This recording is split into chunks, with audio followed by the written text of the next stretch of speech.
Okay,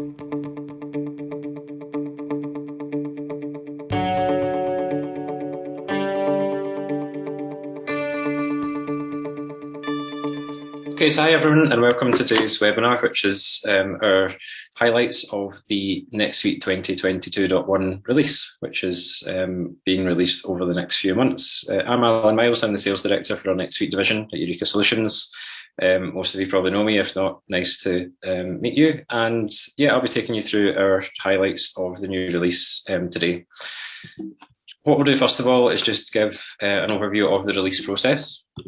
So what we're looking at is how the new release process works and how to access your version of the new release for testing.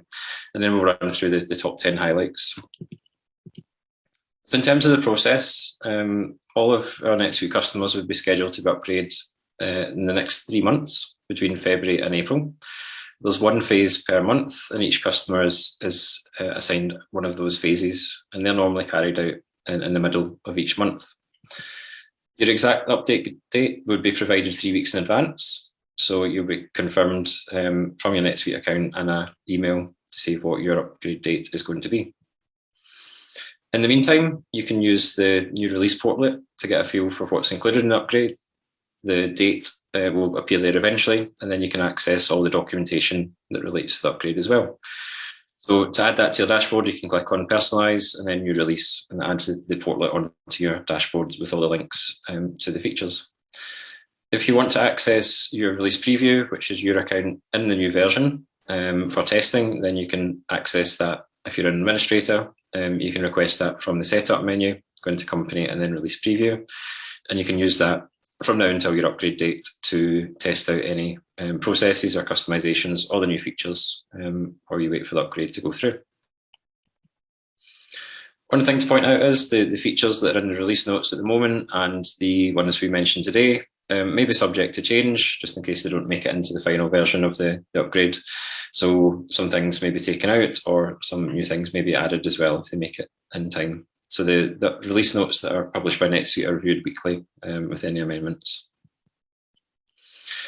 So the new release portlet that you can add to your dashboard will give you a snapshot of some of the new features and then links down the bottom to the release notes themselves, which are the details of all the updates that have been made.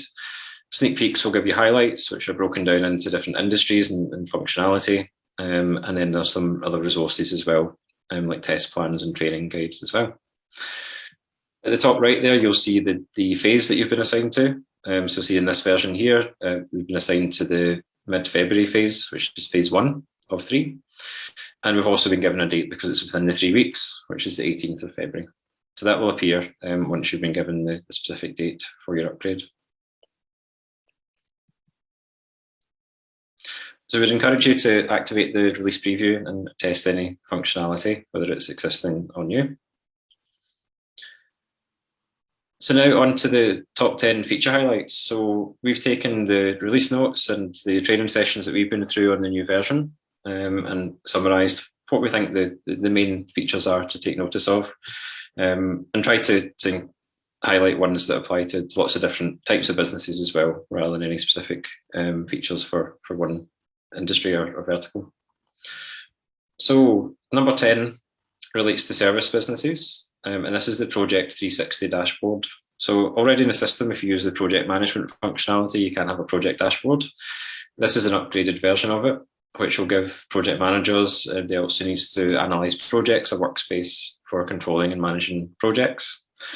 So the upgrade of the dashboards provides features like a project overview, more advanced KPI monitoring to be able to look at things like actuals versus budget for projects. And there's some updates to the way that budgets can be managed in the system as part of this release as well, in terms of being able to add estimated budgets and baseline budgets, etc., in terms of budget versions for projects. And also be able to look at things like utilisation of resources within that dashboard as well. There's a new element called focus pages, which will allow us to segment and look at more detailed KPI views for projects as well. And then links within the dashboard for exception type alerts to allow you to take action for things like over or underutilization or budgets being exceeded. There'll be some default functionality around that as well. So that's just aimed at making project managers' lives a bit easier in terms of getting an overview of what's going on with projects in the system. Number 9, we've also taken one that relates to the service management side of things for project-based businesses primarily. So this is a feature called Invoice Presentation Templates. And what this allows you to do is to customize sales invoice templates per customer or project. So this allows, again, mainly for project-based businesses who maybe need to provide a bit of context along with the invoices or specific information for particular projects on the invoice templates. So it allows mainly to include a backing sheet to go along with invoice, which would provide the detail of the timesheets, expenses, maybe even supplier invoices for subcontractor type activities, which are being billed onto the client. So again, so some functionality that you can achieve, but with some customization to layouts, this functionality makes it a lot easier to have custom multiple templates for customers and projects.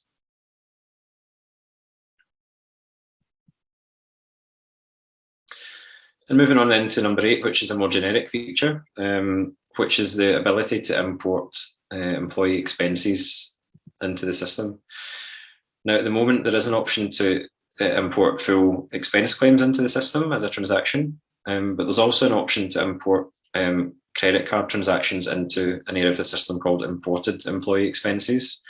And that allows employees to then pre-populate their expense claim with those expenses that were imported from the credit card providers. We've mentioned this in previous new release webinars where for a while now we've been able to do that with American Express with a connector directly into the American Express statement system to import those expenses. And from the last release at the end of last year, we were able to create connections to other card providers, which that would involve customization to do. But that just helps to populate the employees' expenses a bit quicker. What's been launched from this release is the option to do that import, but via a CSV file. So you don't need to connect directly to the card provider. You can import those credit card expenses or any other expenses for the employees via CSV file into that imported expenses table, which allows the employee then to create their expense claim and then pull through anything that's been imported for them into that claim and then add to it with anything else that maybe needs to be added on top of that. So that would just streamline the expenses process if you're using cards or other sources for expenses instead of the employee having to manually fill in the whole expense claim.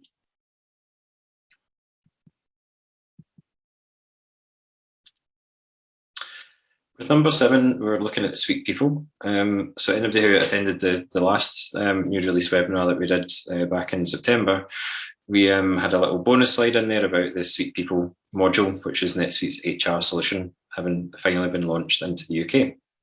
So that was launched mid-2021 and provided some HR functionality relating to employee reviews and time off requests and performance management.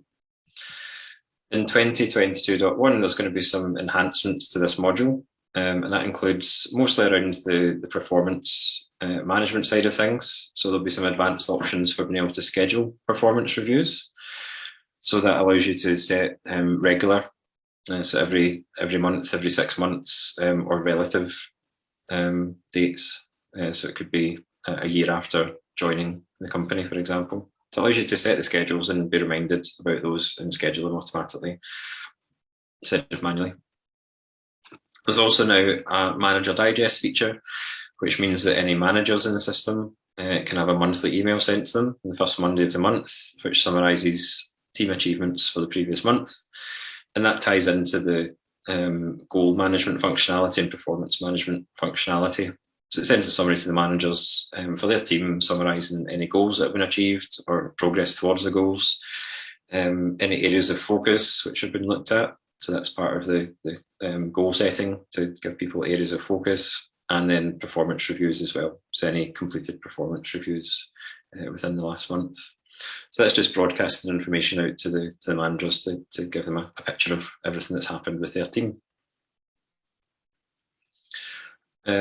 We will hope to be running some specific webinars on Suite People with HR later this year as well, so we'll keep you posted on that.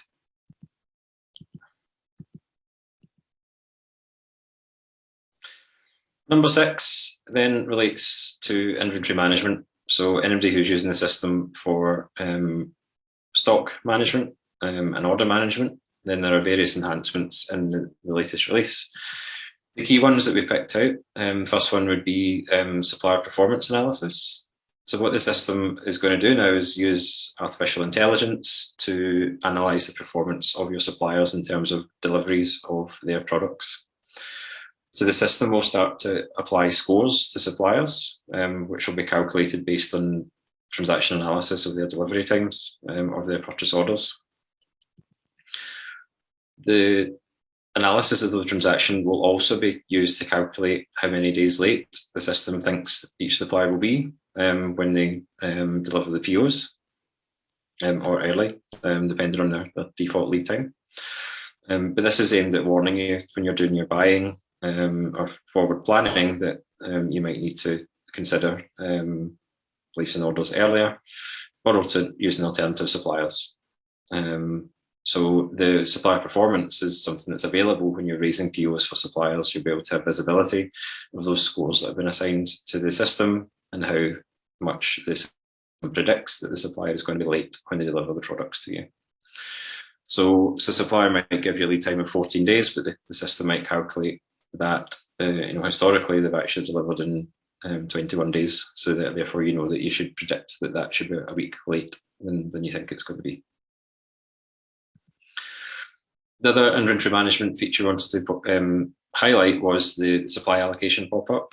So anybody who's using the system for stock management, if you haven't reviewed the supply allocation feature, then something you should maybe consider, something that was introduced relatively recently and allows you to set more detailed rules and validation on allocations of stock to sales orders. And that includes the ability to be able to assign and allocate future stock to sales transactions. So for example, incoming purchase orders or transfers from other locations. So that means you can do a bit more forward planning for how the stock is going to be allocated once it does become available. So what this lets you do then is on the purchase orders or transfer orders that you have in the system, you get more visibility and drill down into the sales transactions that these items on the purchase orders have been assigned to, so that you can reallocate or give more insight into for customers of when things are going to be due.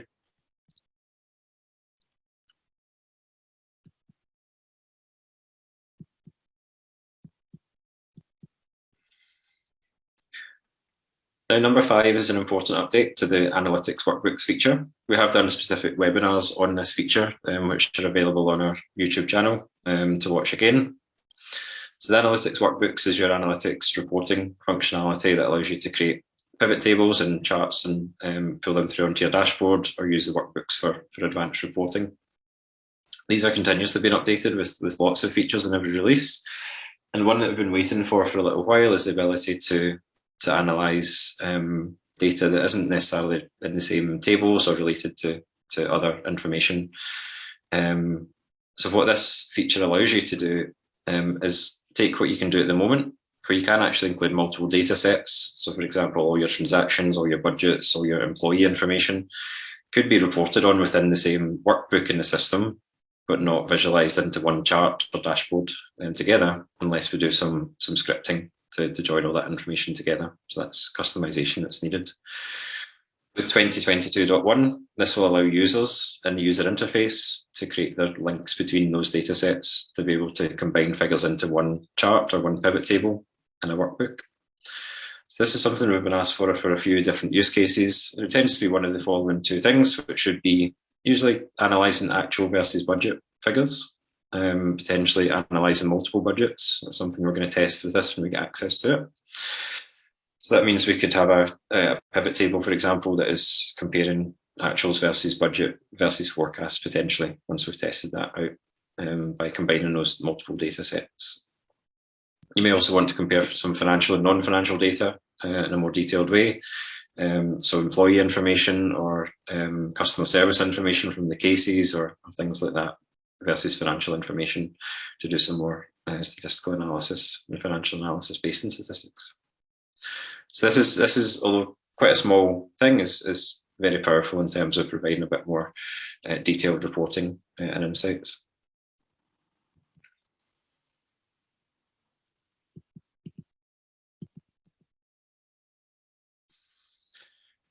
Number 4 is a update to the UK VAT reporting. So there are enhancements for other jurisdictions as well, which they're focusing on the UK side of things for today. So there are some new reports relating to the Intrastat, which was updated because of Brexit. So there's now 3 reports relating to arrivals for Intrastat reporting. So there's one that is valid for transactions before 2021, leading up to Brexit. We have one for 2021 specifically, and then one for 2022 onwards as well. So those reports will be available in the new release. And then the UK VAT 100 report for VAT returns has been updated as well. That now includes the reduced rate for hospitality. So the boxes have been updated to make sure that that feeds into the right place on the VAT return. And box 6 in the VAT return has also been updated to make sure that anybody who's using the EU one-stop shop functionality, that the tax codes fit into the right place in the VAT return for that as well.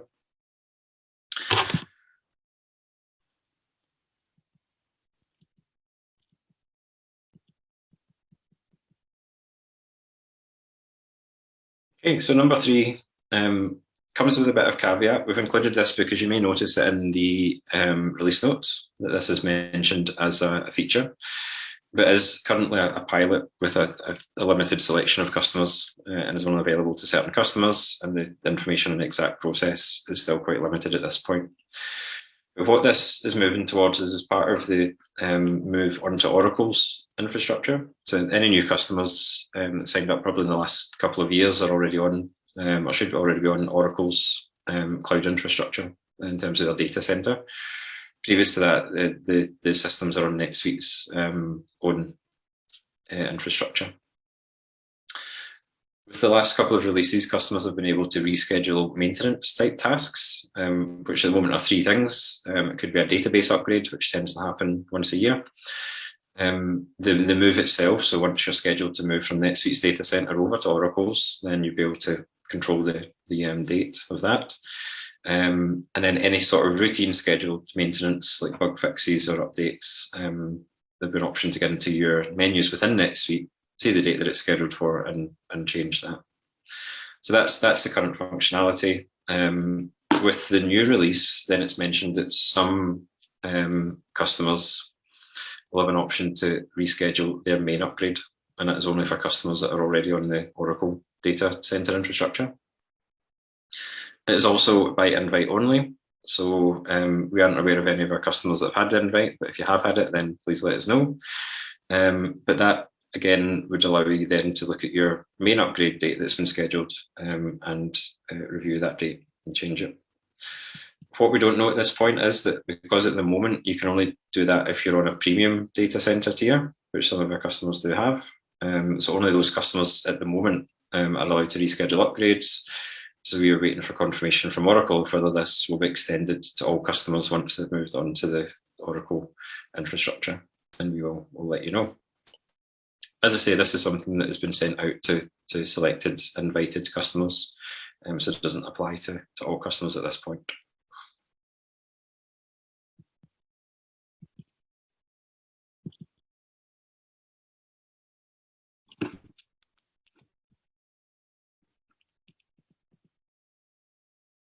Okay. Now, number 2 is an update to the payment link functionality to allow it to work for donations. So this relates to any non-profit organisation who wants to take donations. So in 2021.2, back in the autumn, we saw the release of the payment link feature, and that allows customers of yours to pay sales invoices directly into NetSuite using payment provider integration.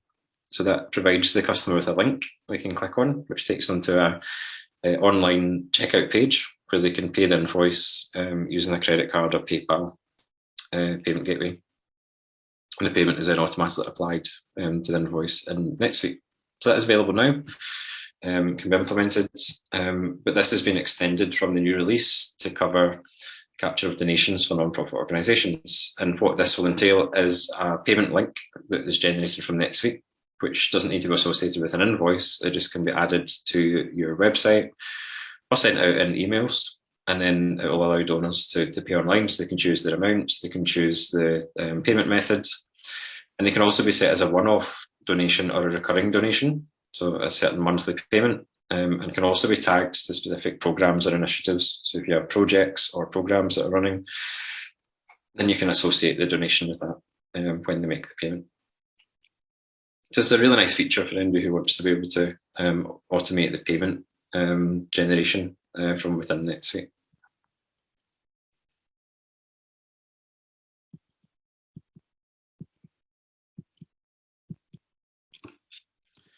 And finally, what we see is a pretty big enhancement. Doesn't appear in the release notes at the moment, but is listed as one of the key main features in the advertising and sneak peeks and everything for the new version. So hoping this will make it into the product. If not, it will be there soon. So this is called the Cash 360 dashboard. So similar to the first point actually we had on the project dashboard, this is a dedicated dashboard that's configurable and is going to give you insight into cash management and some short-term cash flow forecasting functionality. What this is due to include is links and shortcuts to activities related to cash management, whether it's bank rec or recording payments or processing payments or any other functionality relating to the cash side of things. Reminders that relate to cash-related tasks like depositing payments or again paying suppliers.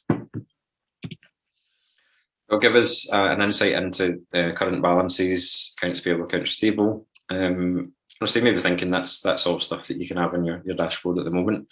What this combines it with are things like cash flow trends and also a 6-month rolling cash flow forecast all in one dashboard. And what that would come from is some capabilities relating to cash flow forecasting. So it isn't just going to look at AP and AR due dates. It will have the functionality in there to allow you to put in potential new funding sources, so investment or loans or anything like that are due in certain dates. Any kind of planned expenditure, whether it's capital expenditure or salaries, that kind of thing that would be coming out of cash as well, and also billing schedules, sales forecasts, so future, when you're going to invoice sales orders in future for recurring billing, things like that. And it'll combine that data with the open AR and AP transactions and their due dates to work out an estimated outgoings and incomings in terms of cash. What the system is also planned to do is to calculate, instead of just using the payment terms on the AP and AR transactions on the sales and purchase invoices, they'll actually do a calculation. So again, getting into a bit of an artificial intelligence in the system to actually calculate your own averages. So the sales invoices and purchase invoices will be analysed to work out how quickly they're paid and how quickly you pay your invoices. And that'll then give a calculation to estimate when you'd be due to collect money from customers and pay money to suppliers based on your usual averages. That means the forecast should be a bit more accurate rather than just using the actual payment terms on the transactions themselves. This is a very exciting feature, something that you could do to a certain extent with some reports within NetSuite, but would typically have needed some sort of bolt-on or extension to be able to do using NetSuite data. So possibly something that we would do a specific webinar in the future, or if anybody's interested in looking at that once we have access to it, then we can set up specific demos as well. So that's all the features that we wanted to highlight today. What we normally do at this point is see if there's any questions from the audience at all. Oh, sorry, yeah, we also have the predicted view. That's what the Cash 360 dashboard is due to look like as well. So the summary of all the cash flow KPIs and the projection for the weekly figures as well.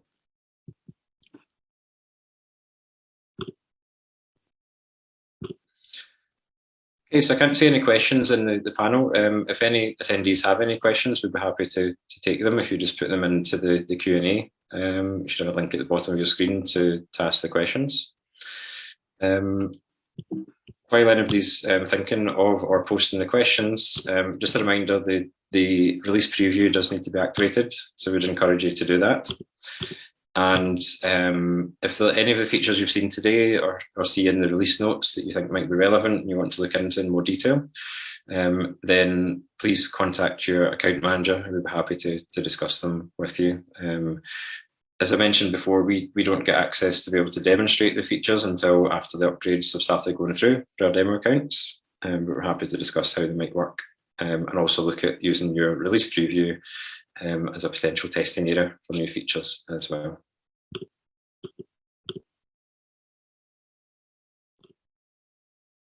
Okay, so it doesn't look like we have any questions, so just like to thank you very much for your time today. We do appreciate you taking the time to attend the session. We will share the recording with you after the session. Yeah, and thank you very much. We look forward to speaking to you soon. Thank you.